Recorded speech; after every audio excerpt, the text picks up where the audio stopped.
Hi everyone, it's Taylor Owen. Machines Like Us is taking a break this week, so I wanted to take this opportunity to introduce you to a show that I've been really enjoying. It's another Globe and Mail podcast called Lately, hosted by my good friend Vas Bednar. In this episode, Vas talks to one of my favorite tech writers and thinkers, Cory Doctorow. If you like our show, I think you'll get a lot out of their conversation. A new episode of Lately is out every Friday, and Machines Like Us will be back in 2 weeks. Enjoy.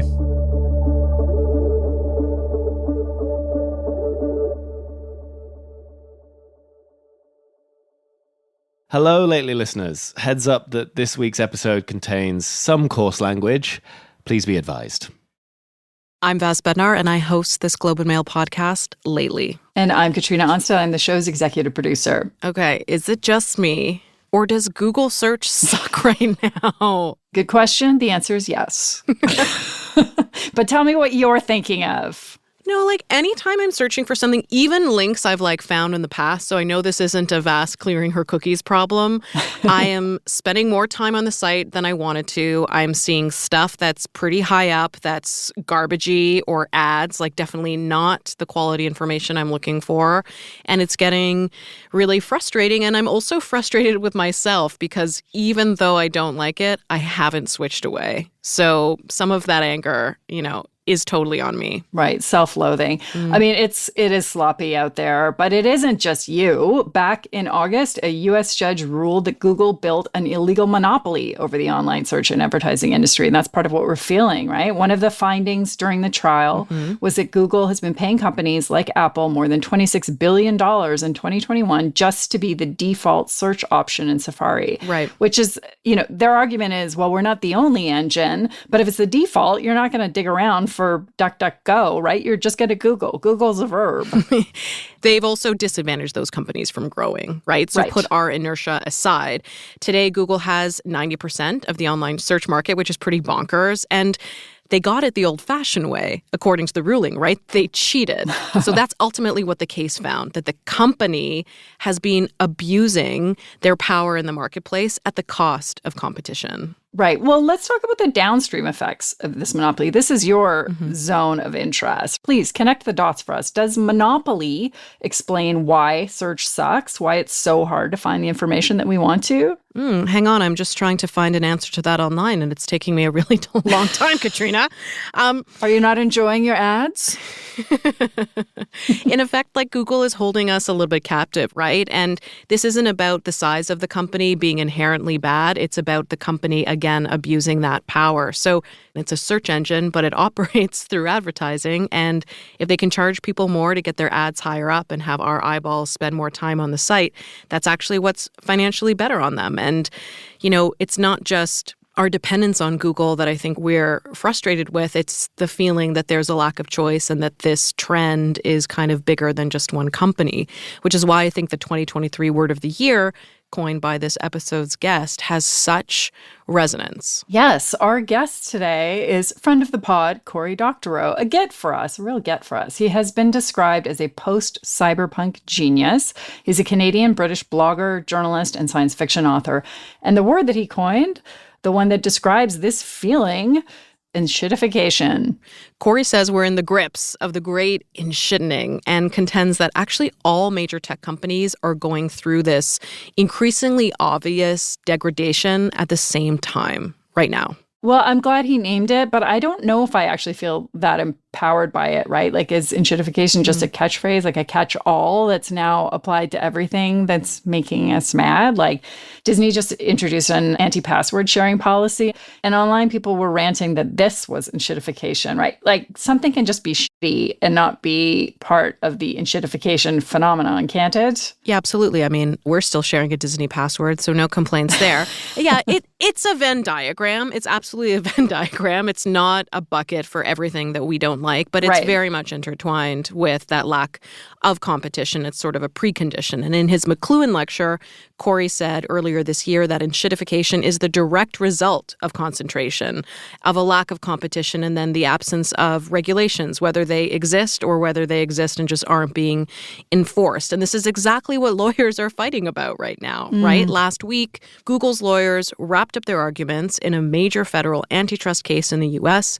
against the tech giant that alleges Google inflated the prices for their ads and harmed publishers by taking a cut of every ad they sold. So that's not good for advertisers either, and it's not good for us. Yeah, and all of this is what Cory Doctorow has been flagging for us for ages now. So we got to talk to him about how we got to this moment.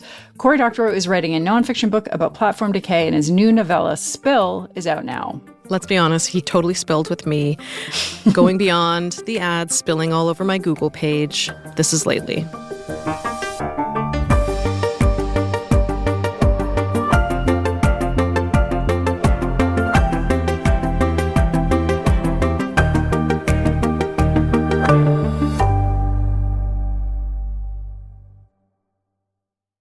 Enshittification was the American Dialect Society's 2023 Word of the Year. And here's a thumbnail description: the process where tech companies progressively degrade their services to maximize profit at the expense of user experience. What did it feel like when you first experienced enshittification before you were helping us all name it? Can I make a friendly amendment before I answer that question? 100%. Because I think a lot of people had noted that services get worse for their end users. I think what caught people's attention about enshittification when I started talking about it was not just that, Google's got more ads. It's also that these services are really bad to their business customers. I think companies treat you as badly as they can get away with. And so what enshittification reflects is that monopoly and monopsony, right? Powerful buyers and powerful sellers go together. That like anyone who starts with a monopsony, which is something we've been broadly tolerant of for a long time, that's a powerful buyer, eventually converts that into a monopoly and becomes a powerful seller. And that everybody gets it in the neck except for their shareholders.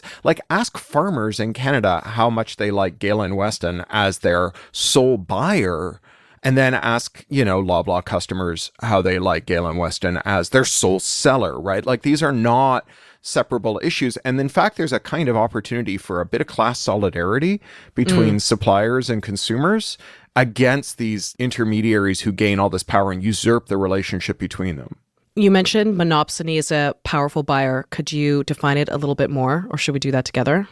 Sure. I mean, you're the one who's actually got econ training. I'm just the dilettante. So I'll say that a powerful buyer would be someone like Uber, right? Where if you want to drive a taxi in a town, Uber has used predatory pricing, just basically selling stuff below cost, to drive everyone else out of business. So the cab company in your town probably either doesn't exist or is just a shell of itself. And so if you want to drive a taxi, there's only one person who's going to buy your labor, and it's Uber. You've described it through these three phases, right? User enticement, get us all excited, get us on board. Monetization and optimization, kind of squeeze out as much from our pockets and our credit cards as possible. And then the exploitation and degradation. Can you talk about it in terms of Facebook? Yeah, Facebook's a really good poster child here.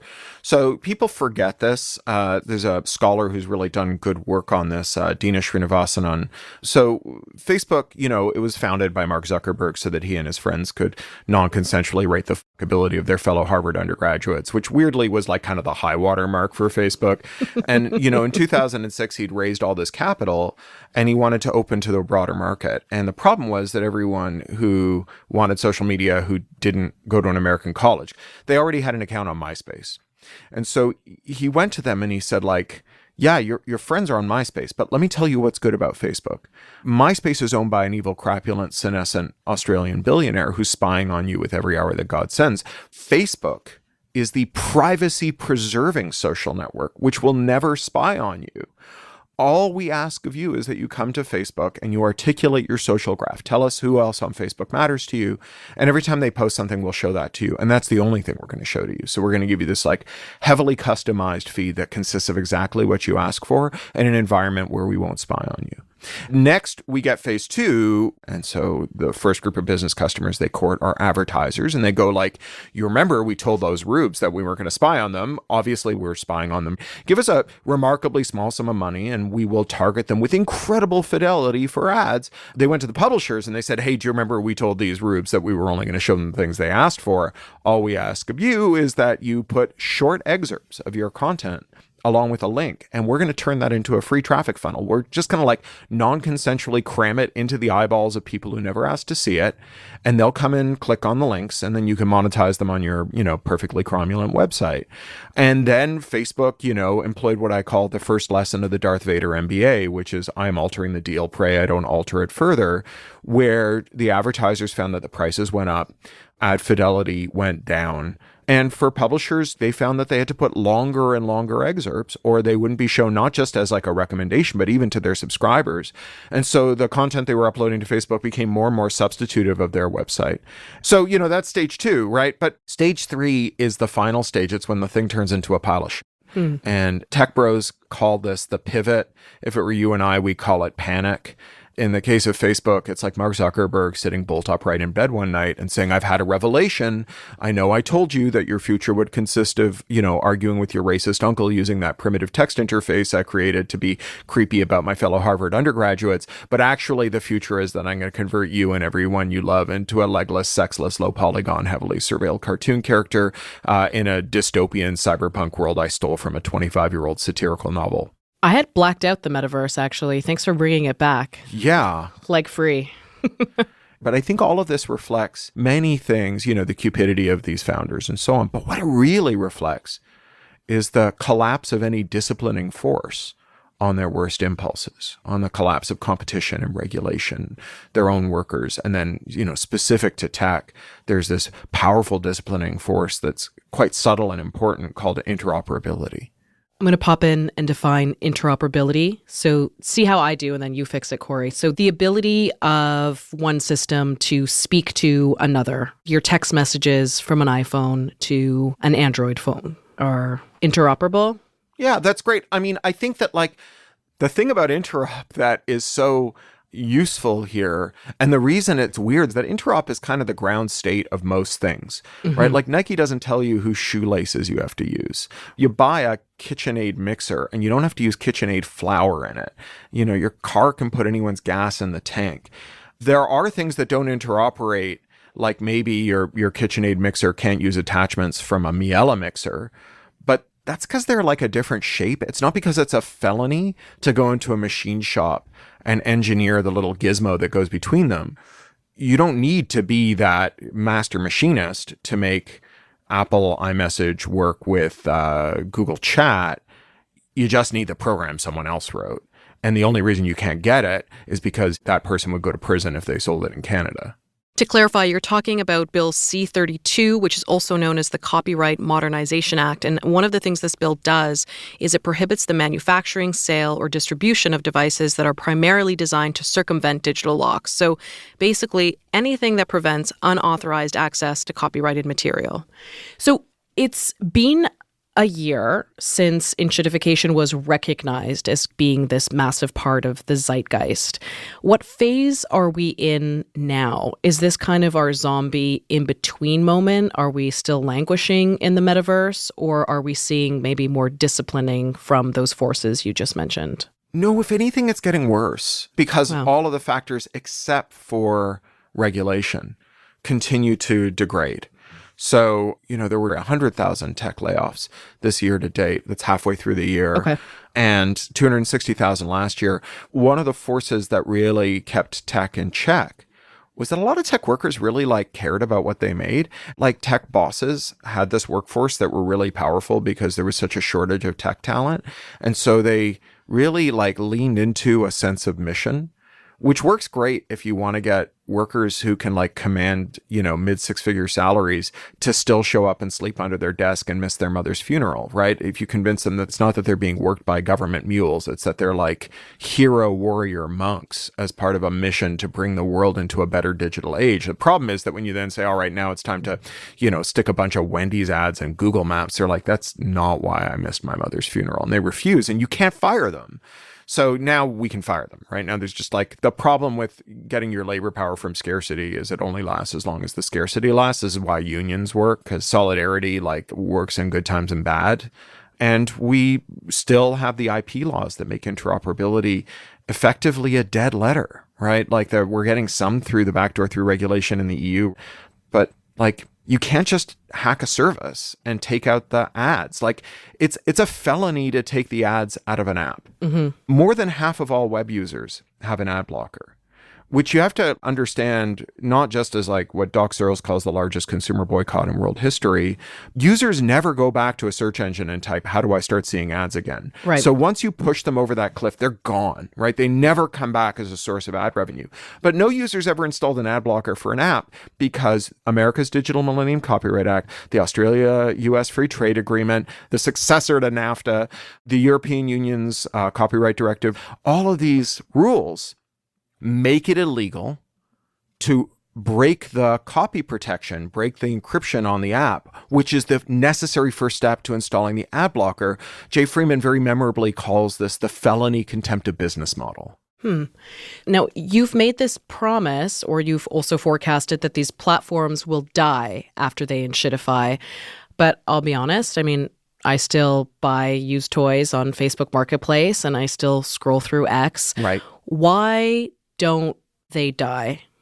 The fact that we stay on Facebook and that we stay on these other services long after it's obvious to us and everyone we love who's there that these are so harmful to us tells you not that these services aren't harmful, but that they've managed to achieve a kind of lock-in that allows them to persist long after, in any sane world, they would have gone by the wayside, right? That they've managed the trick that MySpace never managed, which is to shamble on even after it's clear that there's no reason to use them. And there's some history to be learned from what happened to MySpace, because Facebook's pitch to MySpace users, it wasn't just like, hey, leave MySpace, join Facebook, wait for your dopey friends who can't figure out that Facebook is better. And while you're waiting, just like reread our awesome privacy policy.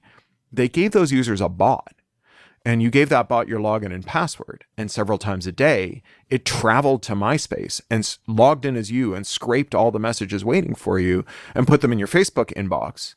And you could reply to them and it would push them back out to your MySpace outbox, which meant that you didn't have to choose between the people and the rulers. And the reason we're stuck in there, there was just this triumphant piece about how journalists and other, key users of Twitter are still using Twitter, despite the fact that Elon Musk has made it so unpleasant, was really sort of actively, performatively mean to that specific class of users. And it just tells you how much the audiences and the colleagues matter to people. It doesn't tell you whether Facebook is fit for purpose or Twitter is fit for purpose or any of these other services are fit for purpose. And what interoperability gets you is a lower cost to leave. I speak to as a Canadian living in my third country. It was a lot less momentous for me to leave Canada and move to the UK and then to the US than it was when my Soviet refugee grandmother left Russia and came to Canada and lost touch with her family for the next 15 years and showed up with only the clothes on her back. Was there a moment where you realized, okay, this concept of enshittification is really connecting with people, even though you'd been talking about it for a while? Yeah, I mean, clearly it struck a nerve. And I think that it's very hard for users to know when they're being cheated and when they're getting a good deal. And I sometimes liken this to what I call the giant teddy bear problem. So growing up in Toronto, we used to go to the CNE every year. It opens on my mother's birthday, August 15th. So that would always be our trip, first one out. And then we would go on the closing day on Labor Day because we'd all march in the Labor Day parade with my parents' union, right? So that was always the bookend of my summer. And if you get to the midway by like 10 in the morning, there's some guy walking around with a giant teddy bear. Nominally, you win it by getting 5 balls in a peach basket, but practically speaking, no one can get 5 balls in the peach basket. And what's happened is the carny has picked out a likely looking sucker. And they said, hey, sir, I like your face. Tell you what, sink 1 ball and I'll give you a keychain earn 2 keychains, you can trade it for a giant teddy bear. And the point is that then that person walks around all day lugging around this giant teddy bear, convincing other people that they can get one too. And, we see this all over digital services, right? Uber is full of Uber influencers, drivers who make at one point, New York was boasting that some drivers are making $90,000 a year at Uber New York and trying to fight with the MTA over this. Definitely, this is what Substack did when they did those guaranteed minimums to all those early influencers that they brought onto the platform. And, TikTok, it turns out, has this thing called a heating tool that was identified by a Forbes reporter called Emily Baker White that just lets them override the algorithm and just give someone a giant teddy bear, right? If they don't have enough sports bros on TikTok, they pick out a few sports bros, give them 30 million views, and those people run around and they say I'm the Louis Pasteur of sports content on TikTok. Come follow me, right? You will be a millionaire if you follow me. And they just don't know, right? Because there's just no way externally to distinguish the case in which you're being recommended a real recommendation or you're getting traffic because you really have hit a chord, and the case where they're just giving you a giant teddy bear. And on the user side, Amazon does this with pricing and with recommendations. So when you search Amazon, you're really searching into not its best guess about what matches your search. You're searching into an auction that makes $38 billion a year, in which companies bid to be the top match for your query, irrespective of whether they're a good match for your query. On average, the first box on an Amazon search page is 29% more expensive than the best box on that page. You have to go 17 places down to get the best box. Wow. Right? So this is just but it's just they can change it from moment to moment, so it's really hard to know. Yeah. I feel like enshittification is a very well-earned big teddy bear, though, and that you've almost been able to kind of crowdsource these examples, right? The term is resonant and people, Sure. I see them using it all the time. I'm also wondering, what is it that people might get wrong about enshittification? Do you see people calling it out on social media and you're kind of oh, that's broadly sort of equated with just things that suck. This isn't enshittification, it's just something getting worse. And is that annoying for you? No, so that's the thing that I'm completely fine with. Okay. I think that just, as a native English speaker, the one thing we can say about this weird mongrel language that we speak is that it makes no bones about linguistic drift and changing things and pilfering words from other languages. It's fine. I love that. I'm a writer. It would be weird if I didn't love that. The thing that I get a little shirty about is people who miss the next stage of the enshittification explanation, which is its epidemiology. Why is this happening now? Right? We've lost services before. MySpace went away and AltaVista went away and all these other services went away. But why are all of them going rotten at once? And is that inevitable? Because that's what I hear a lot of, right? This is inevitable. Every service is going to do this. And I think that actually we need to understand this as a materially grounded process, that the epidemiology of enshittification, the contagion, relates to the collapse of the constraints that historically prevented enshittification. When companies had competitors, on balance, they treated you better, and when they didn't, they lost to those competitors. So now you have companies like Apple. Tim Cook's bringing home a new company for his shareholders more often than you bring home a bag of groceries for your family, right? You have Google. Google has made one internal successful product. They made a search engine 25 years ago. Almost without exception, everything they've made since has been a failure. And all of the successes have been companies they bought, which prior to the neoliberal turn, the Reagan-Mulroney era, it would have been illegal for them to make those acquisitions. So they're not constrained by competition. They're not constrained by regulation, because once a company or a sector is dominated by just a few companies, they dominate those regulators too. And so you get this regulatory capture with market concentration. And so again, it's like a 1-2 punch. And so what has really happened is that people who used to show up for work every day as the CEO and go to the lever on the wall marked enshittification and pull it as hard as they could, but barely budget, not because they cared about users or because they were better people or whatever, but because competition and regulation, their workforce and interoperability immobilized that lever in large part. now it just goes all the way down. And it's not inevitable, right? It did, like, we made policy choices. No one came down off a mountain with 2 stone tablets and said, you must make it impossible for Canadians to change the configuration of the devices that they own, right? That was like a choice, and we didn't have to make that choice. And we could make a different choice. Like, these are things that we can reverse.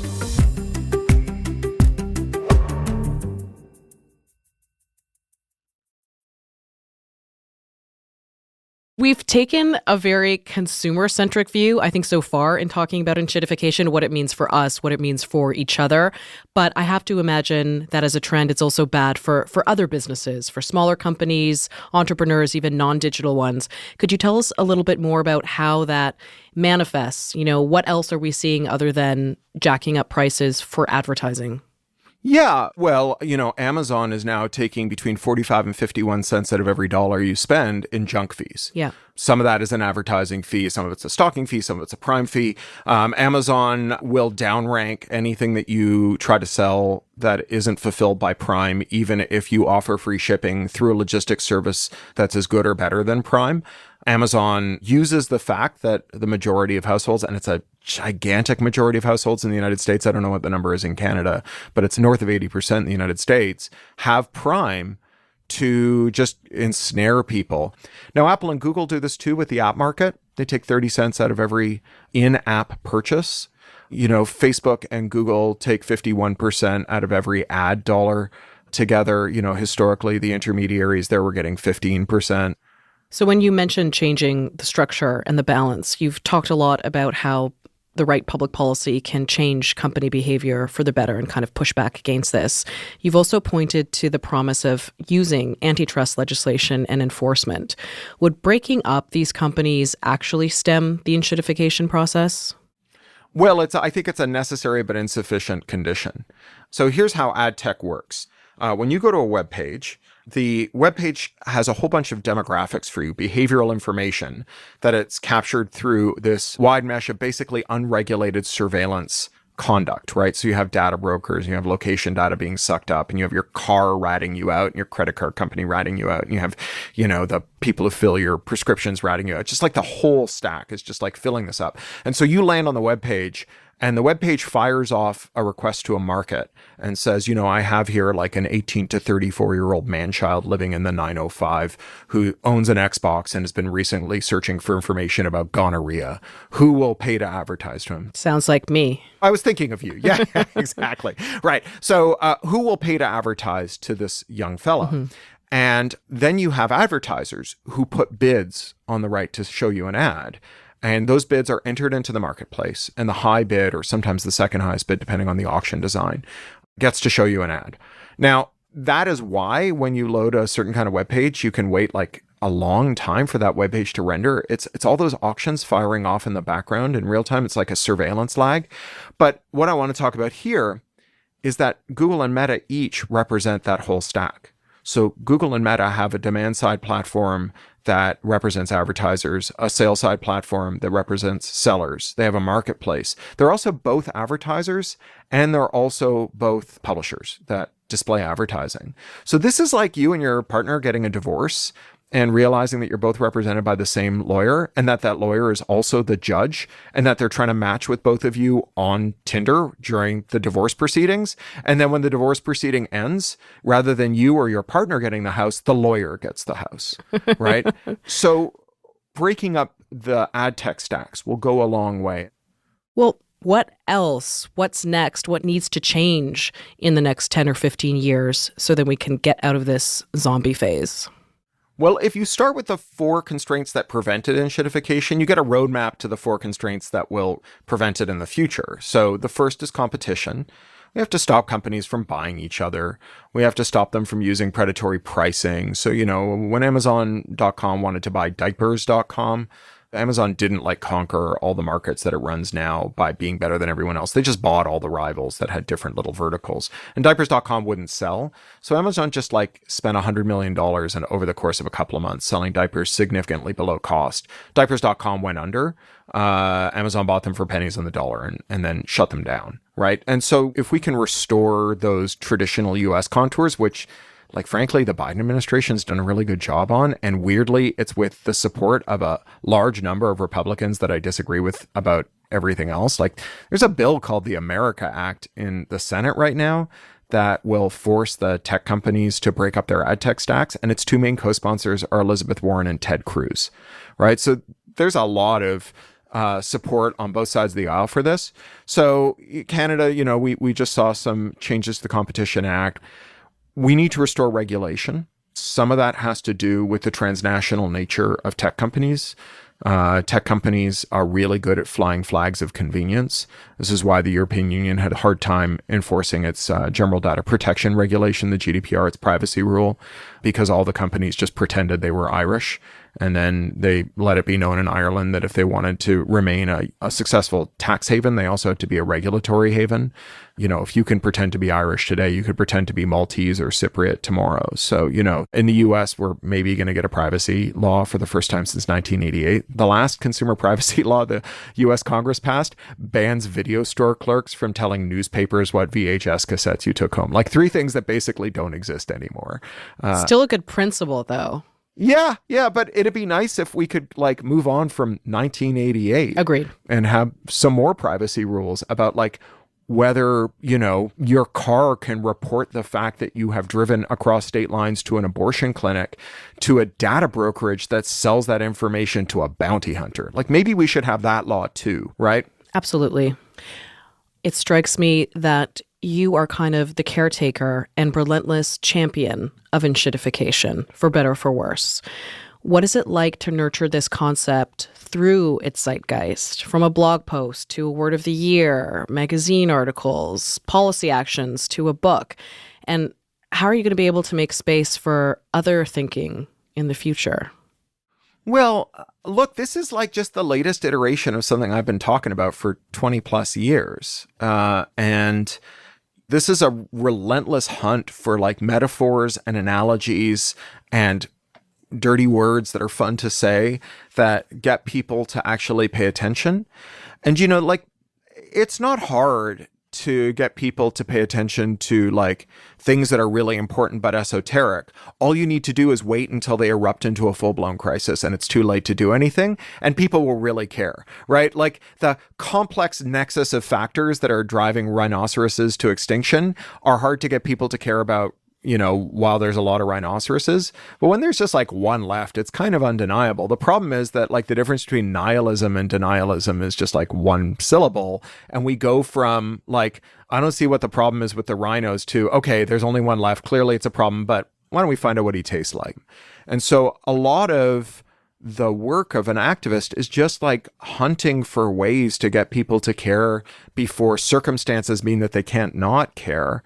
We lost that one on privacy, to be honest. We're going to be so long repairing the privacy debt that we have. We're seeing this now where we're getting these giga breaches of medical data and other forms of sensitive data from these big services, especially there are these powerful intermediaries now. It's part of the same story where one company handles all the title clearance for every car sale in America, and another one handles all the prescriptions, and another one all of these gargantuan intermediaries that have the information security nous of a kindergarten and are just breaching billions of records. El Salvador just had a hacker break their national ID database, which has the fingerprints, full name, and other biometrics of every person, including infants in the country. And when they couldn't get a ransom for it, they started selling it on the darknet for $250. So you can buy a whole country's irrevocable biometric data for $250, right? So we just really failed to get people to take this stuff seriously. And now it's like asbestos in the walls. It's going to be making people sick for so long. And we're going to be pulling it out of the walls for so long. And I'm just not going to stop. We will get a bunch of people interested in this, but we're going to reach a plateau of people for whom the titillation of saying enshittification will wear thin, and then I'll find something else to call it and another way to talk about it. Well, Cory, thank you for helping us chase rhinos and pull this asbestos out of the wall. Thank you for helping us care. Thank you, Vast.